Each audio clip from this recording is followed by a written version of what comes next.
Good morning friends. તો આજે આપણે મેથ્સની અંદર ચેપ્ટર 5 માં લાસ્ટ જે બે એક્સરસાઇઝ છે, એક્સરસાઇઝ નંબર 5.8 અને એક્સરસાઇઝ નંબર 5.9 તે સમજવાના છે. બરાબર, તો હું સેશન શરૂ કરું છું.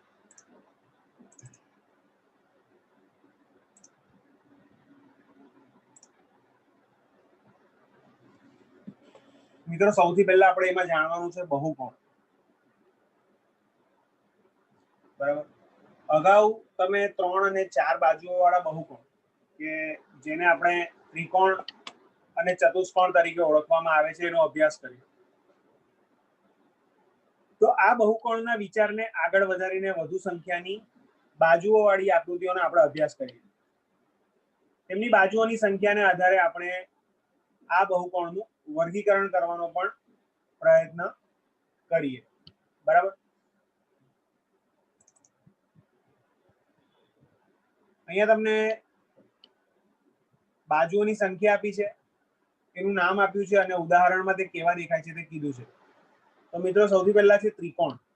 તો ત્રિકોણમાં કેટલી બાજુ હોય આપણને ખબર જ છે, 3 બાજુ આવે અને તેની આકૃતિ કંઈક આ પ્રમાણે બને છે. ત્યાર પછી આવશે ચતુષ્કોણ. ચતુષ્કોણમાં મુખ્ય 4 બાજુ હોય છે. બરાબર, અને આ પ્રમાણેની આકૃતિ કંઈક રચાતી હોય છે. પંચકોણ. પંચકોણમાં 5 બાજુઓ આવેલી હોય છે. આ 1, 2, 3, 4 અને 5. તો આ રીતથી બનતી આકૃતિ હોય છે. પંચકોણ જરૂરી નથી કે આ પ્રમાણે જ બનાવાય, તમે કોઈક બીજી રીતે પણ પંચકોણ બનાવી શકો છો, પણ મુખ્યત્વે એના બાજુઓ 5 હોવી જોઈએ. બરાબર, ત્યારબાદ આવે છે ષટકોણ. ષટકોણમાં મુખ્યત્વે 6 બાજુઓ હોય છે અને કંઈક આ પ્રકારની આકૃતિ બનતી હોય છે. અને ત્યારબાદ આપ્યું છે અષ્ટકોણ, એટલે કે 8 બાજુઓ વાળી સંખ્યા. 8 અલગ અલગ રેખા છે. આ 1, 2, 3, 4, એવી રીતે 5, 6, 7 અને 8. ટોટલ 8 રેખાઓથી બનતી સંખ્યા છે, એને આપણે અષ્ટકોણ કહીશું. તો તમે તમારા રોજિંદા જીવનમાંથી ઘણા આ પ્રકારના આકારો શોધી શકો છો, જેમ કે બારીઓ, બારણા, દિવાલો, અલમારીઓ, બ્લેકબોર્ડ, નોટબુકો. આ બધા જ મોટે ભાગે કેવા હોય છે? લંબચોરસ આકારમાં આવતા હોય છે. ઇવન ભોંયતળિયાની ટાઇલ્સ એ પણ લંબચોરસ અથવા ચોરસ આકારમાં આવતી હોય છે. ત્રિકોણ બનાવવાનો સામાન્ય અભ્યાસ પણ ઇજનેરી બાંધકામમાં ખૂબ જ ઉપયોગી થઈ પડે છે. હવે આપણે જોઈએ, તમે ભરૂચ જતા રસ્તામાં પેલો પુલ જોયો હશે, ગોલ્ડન બ્રિજ. બરાબર, તો એ કંઈક આ પ્રકારનો જ દેખાય છે. બાંધકામ માટે ઉપયોગી રચના એ ત્રિકોણ આકાર ખૂબ અગત્યનો ભાગ ભજવી છે. ત્યારબાદ તમે મધમાખીનો મધપૂડો પણ જોયો હશે, તે પણ કંઈક તમને આવો દેખાતો હશે. તો મધમાખી તેના ષટકોણ આકારના ઉપયોગિતા માટે ખૂબ જાણીતી છે. બરાબર, તો આ બધી વસ્તુઓ તમે તમારી આજુબાજુના આકારો કયા રીતે જોવા મળશે તે શોધી શકો છો. આ તો મેં તમને ફક્ત 2 ઉદાહરણ આપ્યા. આવા બીજા અનેક ઉદાહરણો તમે જોઈ શકો છો, શોધી શકો છો. હવે આપણે જે શીખવાના છે તે છે ત્રિપરિમાણીય આકાર, એટલે કે 3D ડાયમેન્શનલ શેપ. અહીં કેટલાક આકારો આપેલા હોય છે, તે તમે તમારા રોજબરોજના જીવનમાં જોતા જ હોવ છો. બરાબર, દરેક આકાર કેવા છે? ઘન છે અને તે સપાટ આકારના નથી. દરેક વસ્તુઓ સપાટ નથી હોતી. બરાબર, અમુક ત્રિપરિમાણીય રચના ધરાવતી હોય છે. જેમ કે આપણે છોકરાઓ બોલ રમતા જોઈએ છે, તો તમે ફૂટબોલ, વોલીબોલ કે પછી ટેનિસનો બોલ પણ જોશો તો એ કેવો હોય છે? સિમ્પલ, ગોળ આકારનો હોય છે. તમે એને ફ્લેટ સરફેસ પર મૂકશો તો તમને કંઈક 3D પ્રિન્ટ જેવું દેખાશે. બરાબર, ત્યારબાદ છે આઈસ્ક્રીમ. તો આઈસ્ક્રીમનો કોન એ તો બધાએ ખાધો જ હશે. તો એ કેવો દેખાય છે? શંકુ આકારની રચના હોય છે. કેવી? તો કે એનો કોન તમે ધારીને જુઓ તો એ ઊંધો ત્રિકોણ બતાવેલો છે, કે ઉપરનો ભાગ એનો ગોળાકાર જેવો હોય અને નીચે આવતા તે ત્રિકોણ જેવો પોઇન્ટેડ બની જાય છે. બરાબર ને? ત્યાર પછી આ એક કેન છે. તમે કોઈ પણ પેપ્સીના કે થમ્સઅપના કેન જોયા હશે, તો એ કેવા દેખાય છે? દેખાવમાં નળાકાર દેખાય છે. બરાબર, ગોળ, ફ્લેટ ગોળ. ઉપરથી ફ્લેટ હશે ને નીચેથી ગોળ હશે. પછી આ પેટી કેવી દેખાય છે? લંબચોરસ હશે અથવા ચોરસ હશે. તો એનો આકાર કંઈક આ પ્રકારનો દેખાય છે તમને, એને શું કહેવાય? આ પ્રકારની રચનાને લંબઘન કહેવામાં આવે છે. પછી આપણે સાપસીડી કે લૂડો તો રમતા જ હોઈએ છે, તો એના માટે આપણે શું જોઈએ? પાસો અથવા ડાઈસ. એ પાસો એ પણ કેવો કહેવામાં આવે છે? ઘન. બરાબર, રમવાનો પાસો એ કેવો હોય છે? ઘન આકારનો હોય છે. અને પિરામિડ. પિરામિડ એ આમ જોવા જાય ને મિત્રો તો 3 ત્રિકોણથી બનતી એક રચના છે. તો એની રચના પણ આ પ્રમાણે અહીંયા દર્શાવેલી છે. તો આ બધા આકારોને કેવા આકારો કહીશું આપણે? 3 ડાયમેન્શનલ શેપ. તમે 3D સાંભળ્યું જ હશે કે જે જીવંત લાગતું હોય એવી વસ્તુ, તેને આપણે ગુજરાતી ભાષામાં એ વસ્તુને કહીશું ત્રિપરિમાણીય આકારો. બરાબર, કોઈ પણ 5 વસ્તુઓના નામ આપો કે જે ગોળાને મળતી આવતી હોય. કોઈ પણ 5 વસ્તુઓના નામ તમે આપો કે જે શંકુને મળતી આવતી હોય. બરાબર, તો આવી વસ્તુઓ શોધજો અને લખજો, તમને ખાલી જગ્યા તરીકે એ વસ્તુ આવી શકે. હવે આપણે જોઈએ છે ફલક. ફલક એટલે ફેસિસ. ત્યારબાદ એમાં આવશે ધાર. ધાર એટલે એડજીસ. અને શિરોબિંદુ એટલે કે વર્ટાઇસિસ. આ 3 વસ્તુ ત્રિપરિમાણીય આકાર માટે અત્યંત આવશ્યક છે. ત્રિપરિમાણીય આકારોના ઘણા કિસ્સાઓમાં આપણે તેના ફલક, ધાર અને શિરોબિંદુને સ્પષ્ટ રીતે ઓળખી શકીએ છીએ. ફલક, ધાર અને શિરોબિંદુ જેવા આ પદો આપણને શું અર્થ કરી આપે છે? તો એક ઉદાહરણ તરીકે આપણે જોઈ લઈએ કે એક ઘન લો, એક પાસો લો, તો એમને તમને ખ્યાલ આવી જશે કે એમાં શું કહેવા માંગે. તો કે ઘનની દરેક બાજુ કે જેને સમતલ સપાટી છે, બરાબર, તમે એ ઘન આકાર લેશો, પેલો પાસો લેશો, તો એની દરેકે દરેક બાજુ ઉપરથી કેવી દેખાશે? ફ્લેટ સરફેસ, સમતલ. બરાબર, તેને સમતલ ફલક અહીંયા પહેલી આકૃતિમાં દર્શાવેલું છે એ મુજબ કે ઉપરનો આ જે ભાગ છે તેને આપણે શું કહીશું? ફલક કે સપાટી. સામાન્ય રીતે ફલક અથવા સપાટી કહેવામાં આવતું હોય છે. જે રેખાખંડમાં આ બે સપાટી મળે છે, એટલે કે તમે ધ્યાનથી જુઓ તો આ પહેલો રેખાખંડ, આ બીજો રેખાખંડ, એમાં જે આ સપાટી મળે છે તેને આપણે શું કહીશું? ધાર કહેવામાં આવે છે. બરાબર, એની જે પણ કિનારીઓ છે ફલકની તેને આપણે શું કહીશું? ધાર. આ ધારો જે બિંદુએ મળે છે, એટલે કે જે પોઈન્ટ વાળા ભાગ છે, જ્યાં આગળ છેડા આવેલા છે, તેને આપણે શું કહીશું? શિરોબિંદુ કહીશું. બરાબર, આ બધી ધારને આપણે શું કહીશું? શિરોબિંદુ, કે જે બે ધારને જોડવાનું કાર્ય કરે છે. બરાબર, હવે તમે આ બાજુમાં આપેલ પ્રિઝમની આકૃતિ જુઓ. અહીંયા તમને એક પ્રિઝમ બતાવેલો છે, તે તમે જુઓ તો કે તમે પ્રયોગશાળામાં તેને જોઈ શકો છો. તમે કોઈ પણ સ્કૂલની પ્રયોગશાળા કે એવું હશે તો ત્યાં પ્રિઝમ હશે જ. તેને એક ફલક કે ત્રિકોણ પણ કહેવામાં આવે છે. તેથી આવા પ્રિઝમને શું કહેવાય છે? ત્રિકોણીય પ્રિઝમ કહેવાય છે. હવે ત્રિકોણીય ફલકને તેના આધાર તરીકે પણ ઓળખવામાં આવે છે. પ્રિઝમને 2 એકરૂપ આધાર આવેલા હોય છે, જ્યારે બીજું ફલક એ શું છે? લંબચોરસ હોય છે. બરાબર, જો પ્રિઝમને લંબચોરસ આધાર હોય તો તેને લંબચોરસ પ્રિઝમ પણ કહેવાય છે. તમે લંબચોરસ પ્રિઝમને બીજા કોઈ નામથી ઓળખી શકો છો? તો હા, પિરામિડ. પિરામિડ આ પ્રમાણેની જ કંઈક રચના દર્શાવતો હોય છે. તો પિરામિડ એ એક એવો આકાર છે કે જે આધાર ધરાવે છે અને બીજા ફલકો એ ત્રિકોણ બનતા હોય છે. બરાબર, આ રીતે ફલકનો ઉપરનો ભાગ આવ્યો, તમને જે શેડેડ ભાગ બતાવેલો છે તે ફલકનો ભાગ છે. બરાબર, અહીં ચોરસ પિરામિડ છે, તેનો આધાર ચોરસ છે. તેમ ત્રિકોણીય પિરામિડની તમે કલ્પના કરી શકો છો તો કેવો હશે? ત્રિકોણ હશે. કાચી આકૃતિ દોરવાની તમે પ્રયત્ન કરજો. હવે અહીંયા બીજી 3 આકૃતિ બતાવી છે, એમાં મુખ્યત્વે છે નળાકાર, જે આ પહેલી આકૃતિ છે તે. ત્યારબાદ છે શંકુ આકાર.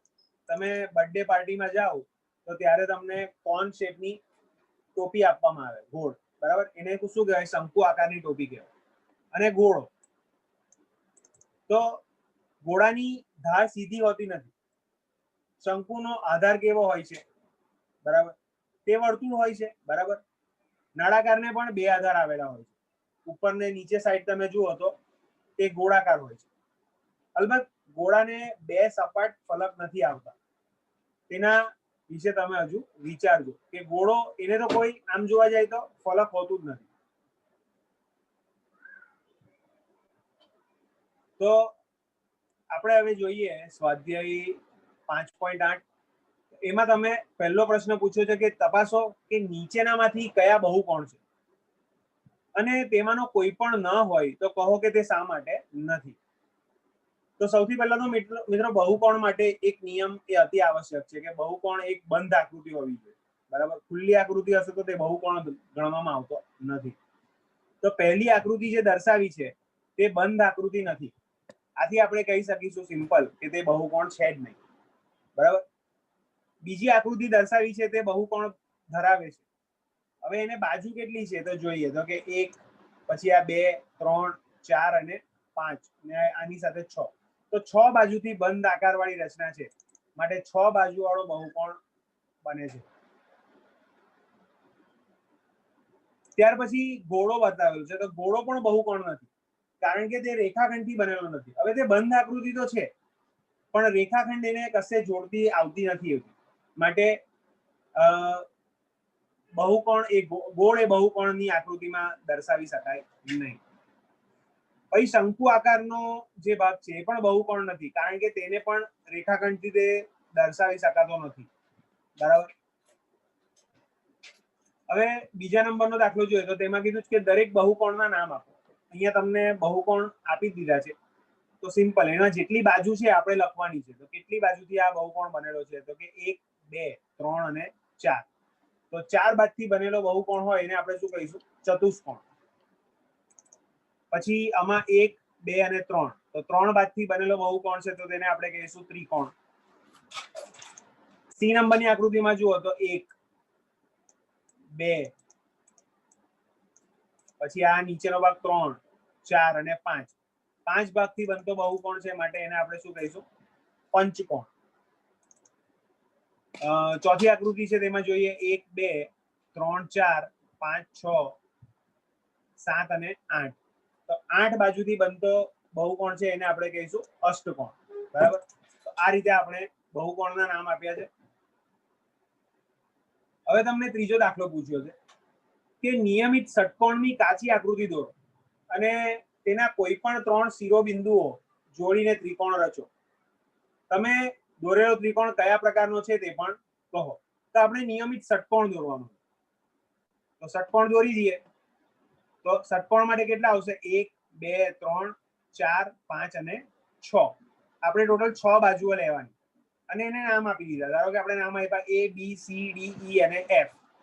આ બધા આપણે નામ આપ્યા. હવે આપણે શું કરવાનું છે કે કોઈ પણ 3 શિરોબિંદુઓને જોડો અને ત્રિકોણ રચો.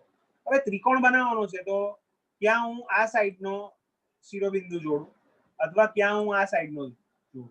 તમે કોઈ બી બાજુ શિરોબિંદુ જોડીને ત્રિકોણ રચી શકો છો. તો આપણે અહીંયા A થી E બાજુની રેખાખંડને શિરોબિંદુ જોડ્યો છે. તો અહીંયા આપણે નામ આપીએ A, B, C, D, E, F. એ એક નિયમિત ષટકોણની રચના ધરાવે છે, જેમાં આપણે રેખાખંડ AE ને શિરોબિંદુ જોડતા ત્રિકોણ બને છે AEF. બરાબર. તો અહીંયા ત્રિકોણ AEF ની રચના ધરાવતું હોય છે. ત્યારબાદ ચોથો દાખલો જોઈએ તો એમાં કીધું છે નિયમિત અષ્ટકોણની કાચી આકૃતિ દોરો અને અષ્ટકોણના બરાબર 4 શિરોબિંદુઓને જોડીને લંબચોરસ બનાવો. તો સિમ્પલ, પહેલા તો અષ્ટકોણ છે એટલે 8 બાજુઓ હશે. તો આપણે 8 બાજુઓ જોડી દીધી. આ પહેલી 1, 2, 3, 4, 5, 6, 7 અને 8. તો 8 બાજુના આપણે અષ્ટકોણ દોર્યો, એને નામ આપી દીધા A, B, C, D, E, F, G અને H. બરાબર. હવે શું કીધું છે કે અષ્ટકોણના બરાબર 4 શિરોબિંદુને જોડીને લંબચોરસ બનાવો. તો 4 શિરોબિંદુ જોડવા માટે એક તો પહેલા મેં રેખાખંડ HC દોર્યો અને બીજો દોર્યો રેખાખંડ GD. આ જોઈ શકો છો, હું બ્લુ કલરથી આઇકન આપું છું.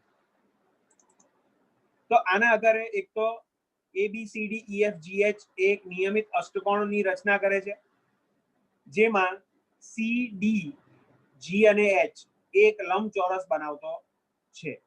બરાબર. આ રીતની કઈક રચના આપણે જોઈ લીધી. ત્યારબાદ પાંચમું જોઈએ કે વિકર્ણ એ એવો એક રેખાખંડ છે કે જે બહુકોણના કોઈ પણ 2 શિરોબિંદુને જોડે છે અને તે બહુકોણની કોઈ જ બાજુ નથી આવતી. પંચકોણની કાચી આકૃતિ દોરી તેના વિકર્ણો દોરો. પંચકોણ દોરવાનો છે કે 5 બાજુ વાળો. તો 1, 2, 3, 4 અને 5. આ 5 બાજુવાળો મેં પંચકોણ દોર્યો, એમાં મારે વિકર્ણો દોરવાના છે, એટલે કે રેખા એકબીજાની સામસામે બાયપાસ કરવાની છે. તો ઈબી, રેખા ઈબી, એવી રીતે રેખા એસી કરી, રેખા ડીબી કરી અને રેખા એડી કરી. બરાબર, સામસામે જેટલી રેખા બાયપાસ થતી હતી એ મેં કરી દીધી, એ વિકર્ણો થયા. તો અહીંયા મેં નામ આપ્યું છે ભાઈ એ બી સી ડી ઈ, એ નિયમિત પંચકોણ છે, જેમાં વિકર્ણો કયા કયા બને છે? એડી બને છે, એસી બને છે, બરાબર, એવી રીતે બીઈ બને છે અને બીડી બને છે. બરાબર, તો આ રીતે આપણે વિકર્ણો બનાવી શકીએ છીએ. ખ્યાલ આવ્યો? ઓકે. ત્યાર પછી આપણે જોઈએ સ્વાધ્યાય 5.9. તો એમાં તમારે જોડકા જોડવાના છે, પણ મેં અહીંયા સાચા જોડકા ઓલરેડી જોડી દીધા છે. કે મિત્રો તમને શંકુ આકાર પૂછ્યો છે, તો શંકુ આકાર કેવો દેખાશે? કંઈક આ પ્રમાણેનો દેખાશે. પછી ગોળો, તો ગોળો એ ગોળ દેખાશે. નળાકાર, તો નળાકાર કેવો દેખાશે? કંઈક આ પ્રમાણેની રચના થશે, કેન જેવી. લંબઘન, લંબઘન એટલે આપણા જે પુસ્તક હોય છે તે લંબઘન આકારના આવતા હોય છે, આ પ્રમાણે. પિરામિડ, તો પિરામિડની રચના પણ કંઈક આ પ્રમાણેની થતી હોય છે. બરાબર, તો આ પ્રમાણે આપણે આકૃતિઓ જોડવાની છે જોડકામાં. હવે સાથે સાથે તમને પૂછ્યું છે કયો આકાર છે, તો તમને સવાલ પૂછ્યો હશે એના ઉપર તમારે કહેવાનું છે કે કેવો આકાર ધરાવે છે. જેમ કે તમારા સાધનની પેટી, તો આપણા સાધનની પેટી કેવી દેખાય? લંબઘન આકારની દેખાશે. બરાબર, પછી ઈંટ, તો ઈંટ પણ કેવી દેખાશે? લંબઘન આકારની દેખાશે. ત્યારબાદ છે દીવાસળીની પેટી, તો દીવાસળીની પેટી પણ લંબઘન આકારની દેખાશે. રોડ રોલર, રોડ રોલર તમે જોયા જશે રસ્તા પર ચાલતા હોય, એના પિંડા કેવા હશે? તો કે નળાકાર આકારના દેખાતા હશે. રોડ રોલર કેવું હશે? નળાકાર. અને મિત્રો મીઠાઈનો લાડુ, તો એ કેવો હોય છે? ગોળ, એટલે કે ગોલક છે, એમ આપણે કહી શકીએ. બરાબર, તો અહીંયા આપણું આ ચેપ્ટર કમ્પ્લીટ થાય છે. સેશન કમ્પ્લીટ કરતા પહેલા આપણે અત્યાર સુધી કઈ કઈ વસ્તુઓ સમજ્યા એને થોડુંક શોર્ટમાં સમજી લઈએ. તો સૌથી પહેલા આપણે ચર્ચા કરીશું મિત્રો કે રેખાખંડના 2 અંત્યબિંદુ હોય છે અને વચ્ચેનું અંતર તેની શું કહેવાશે? લંબાઈ કહેવાય છે. બરાબર, બીજું છે માપપટ્ટી અને દ્વિભાજક, એ રેખાખંડની લંબાઈની સરખામણી કરવા માટે ઉપયોગી હોય છે. ત્યાર પછી ત્રીજું છે કે ઘડિયાળના કાંટા એક સ્થિતિમાંથી બીજી સ્થિતિમાં ખસે છે. બરાબર, તો ખૂણા માટેના ઉદાહરણો આપણી પાસે આવેલા હોય. જેમ કે કાંટાનો એક આંટો એટલે કે એક પરિભ્રમણને આપણે શું કહીશું? ચક્ર કહીશું. તો કાટખૂણો એ 1/4 પરિભ્રમણ છે. કાટખૂણો એટલે કેવી રીતે? જેમ કે આપણે 12 થી 3 સુધીનું અંતર કાપ્યું, તો એ કેટલો ભાગ થયો? 1/4 જેટલો ભાગ થયો, પા ભાગ. અને સરળ કોણ એટલે કે 12 વાગ્યાથી લઈને 6 વાગ્યા સુધીનું અંતર કમ્પ્લીટ કર્યું, તો એને આપણે શું કહીશું? અડધો ભાગ, 1/2 ભાગ પરિભ્રમણ કહીશું. અંશમાં ખૂણાનું માપ માપવા માટે આપણે કોણ માપકનો પણ ઉપયોગ કરીએ છીએ. બરાબર, કાટખૂણાનું માપ 90° છે, જ્યારે સરળ કોણનું માપ કેટલું છે? 180° આવેલું હોય છે. જો ખૂણાનું માપ કાટખૂણા કરતા ઓછું હોય તો તે કેવો કહેવાશે? લઘુ કોણ હોય છે. જો તેનું માપ કાટખૂણા કરતા વધુ હોય તો તે ગુરુ કોણ હોય છે. અને પ્રતિબિંબ ખૂણો એ સરળ કોણ કરતા કેવો હોય છે? મોટો હોય છે. આ ખાસ ધ્યાન રાખજો મિત્રો કે કાટખૂણો એટલે 90° કરતા ઓછું માપ હશે તો કેવો કહેવાશે? તે લઘુ કોણ ખૂણો કહેવાશે. બરાબર, એવી રીતે કાટખૂણા કરતા વધુ એટલે કે 90° કરતા વધુ પરંતુ સરળ કોણ 180° કરતા ઓછો ભાગને આપણે શું કહીશું? ગુરુ કોણ કહીશું. અને પ્રતિબિંબિત ખૂણો, તો એ સરળ કોણ કરતા પણ મોટો હશે, 180° કરતા પણ તે મોટો હશે, તો એને આપણે શું કહીશું? પ્રતિબિંબ ખૂણો કહીશું. બરાબર, ત્યારબાદ છે જો 2 છેદતી રેખાઓ વચ્ચેનો ખૂણો 90° હોય તો તે લંબ રેખાઓ કહેવામાં આવે છે. ત્યાર પછી છે રેખાખંડનો લંબ દ્વિભાજક એ રેખાખંડને લંબ અને તેને 2 સરખા ભાગમાં વહેંચે છે. હવે ખૂણાઓના આધારે આપણે ત્રિકોણનું વર્ગીકરણ કરવાનું છે. તો એમાં ત્રિકોણના ખૂણાના પ્રકાર, તો દરેક ખૂણો લઘુકોણ છે, તો એવા ત્રિકોણને આપણે શું કહીશું? લઘુકોણ ત્રિકોણ. બરાબર, પછી એક ખૂણો કાટખૂણો હોય તો એવા ત્રિકોણને આપણે શું કહીશું?